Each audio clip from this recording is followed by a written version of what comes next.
Yo, what's up, what's up? Ayan, kamusta mga utol? And then welcome sa video na ito. So once again, this is pa yung kaibigan ni Kiko. By the way, sa mga hindi pa pala nakapag-subscribe or nakapag-follow dyan ng aking YouTube, Facebook at saka sa TikTok, alam niyo na po yung dapat ninyong gagawin, which is sapat na po yan para mas lalo pa tayong maggaganahan. Okay? So ito mga utol, by the way, actually yung magiging topic natin is may isi-share lang tayo na about sa buhay pag-ibig ng isang OFW. Okay? Na maybe may ganito din kayong situation. So dito natin malalaman kung ano din yung mga mas mainam ninyong gagawin at saka para in advance magiging aware na rin kayo sa ganitong situation kung sakali na may mangyari or mangyayari pa lang sa inyo. Okay? So ito po, may letter sender tayo na gusto niya talagang i-share sa atin para kayo na rin mismo na tagapagpakinig ay mabigyan ng kaalaman at saka may matututunan about sa situation niya or about sa storya or buhay pag-ibig niya. Okay? So ito mga utol, babasahin natin. So ito po yung sabi niya. Hello Kuya Kiko, isa po akong OFW at matagal na po akong tagapagsubaybay sa YouTube channel ninyo. Gusto ko lang po i-share sa inyo yung buhay pag-ibig ko. Itago nyo na lang po yung pangalan natin. By the way, wala siyang binigay na pangalan at saka ayaw na lang din niyang banggitin natin. So, and then ito, matagal na po akong OFW dito sa ibang bansa. Isa po akong single mom. Kaya ako nagbabanat ng buto para maitaguyod yung pamilya ko at para magkaroon na rin ng savings. Okay? Sa awa ng Diyos, medyo malaki-laki na rin yung naitabi kong pera. Meron akong nakilalang pulis at nagiging kami for 2 years. Umabot kami ng 2 years pero hindi pa kami nag-met. In short or sa madaling salita ay sinagot ko na siya nang hindi pa kami nag-met personally. Mabait siya at palaging may oras sa akin. Palagi kami nagtatawagan at nag-video call. Siya po ay breadwinner sa kanilang pamilya at may sakit po daw yung nanay niya. Kaya kung minsan sinasabi niya sa akin na hirap daw siya financially dahil hindi daw kasya yung sahod niya sa lahat ng gastusin.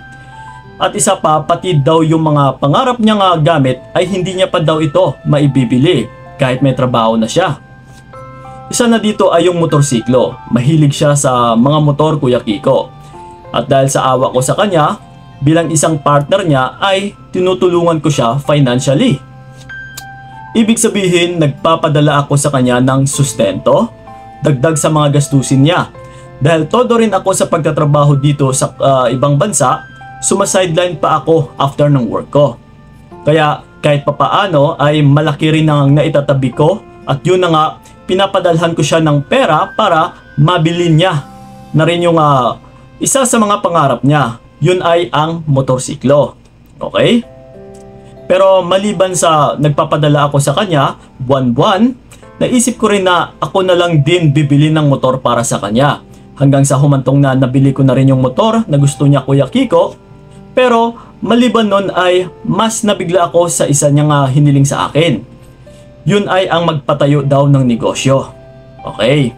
Nung tinanong ko siya kung anong negosyo, total mahilig daw siya sa motor, kaya motor shop daw yung naisipan niya.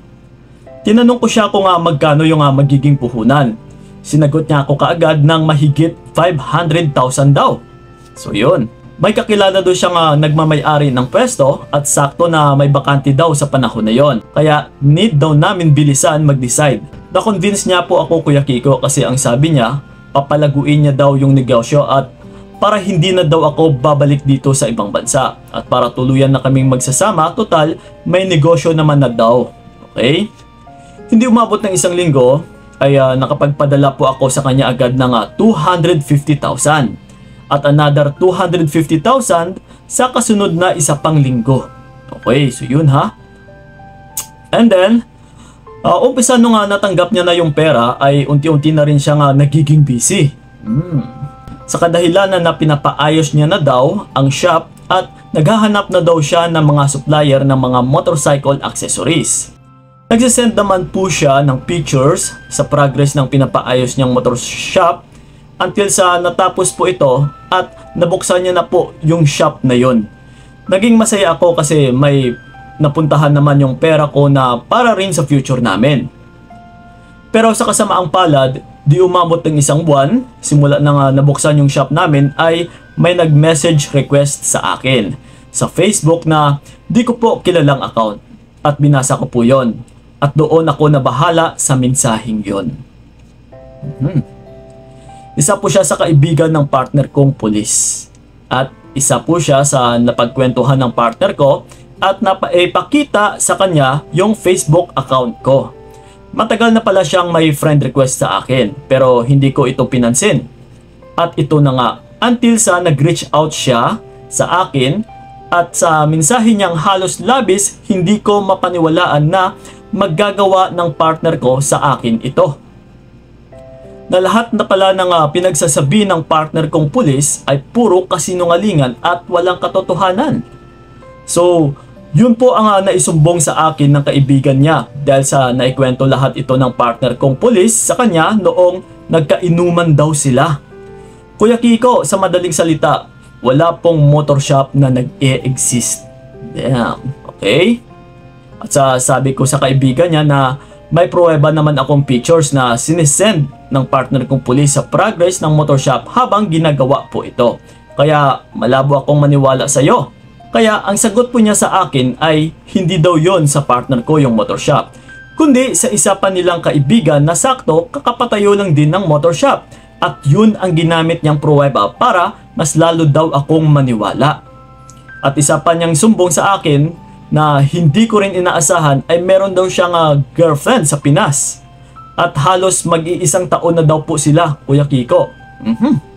Nakumpirma ko pa ito nang sinend sa akin ng kaibigan niya yung account ng girlfriend niya at doon nga may recent photos lang silang dalawa ng boyfriend kong pulis. Pati na rin yung motor shop, nakapangalan nga pala talaga sa ibang tao. Ang tanga ko, Kuya Kiko, kasi hindi ko man lang hiningi sa kanya dati kung kanino nakapangalan yung sa business permit dahil sa sobrang tiwala ko. Nakipaghiwalay ako sa kanya at labis na pinagtatanggi niya pa ang lahat-lahat ng nalaman ko. Ayaw niya akong bitawan, Kuya Kiko. Pero itinuloy ko pa rin ang pag-atras na sa kanya. Umabot na kami sa barangay sa pagsingil ko sa perang in-scam niya sa akin. Pero yun na nga, nahirapan pa rin akong sumingil sa kanya. 1 hanggang sa 3 buwan lang siyang nag-abot sa akin ng pakonti-konting halaga at ito'y biglang naglaho. Nahirapan akong sumingil sa kanya dahil nandito ako sa ibang bansa. Plan ko na rin, Kuya Kiko, na ipaabot sa RTIA. Okay, alam niyo na siguro yon. Pero para masingil ko siya dahil sa panloloko niya sa akin, mahigit 1.5 million po yung naipadala ko sa kanya lahat-lahat. Sobrang nasaktan ako at ito patuloy pa rin sa paglaban na halos hindi na ako makapagtrabaho ng maayos at kulang na rin sa tulog.